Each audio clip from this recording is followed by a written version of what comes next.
அருமையான நாள் என்ன அப்படின்னா பாலசுப்ரமணியம் சார் அவங்களோட பர்த்டே. இந்த பிறந்த நாள நம்ம கூட நித்திய அன்னதான குழு மூலமா ஒரு அருமையான காலை உணவோட செலிப்ரேட் பண்றாங்க. நம்மள யாருடைய குழந்தைகள்?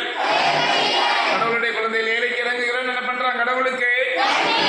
இந்த நாட்களில் பாலசுப்ரமணியம் சார் அவங்கவுங்க ஃபேமிலியில் அவங்க எடுக்கிற காரியங்கள், அவங்க செய்கிற தொழில கடவுள் மூலமே ஆசீர்வதிக்கணும் அப்படின்ட்டு பாலசுப்ரமணியம் சார் அப்படின்னு சொல்லி நாங்கள் சத்தம் உற்சாகமா எல்லாருமே ஹாப்பி பர்த்டே பாடுங்க.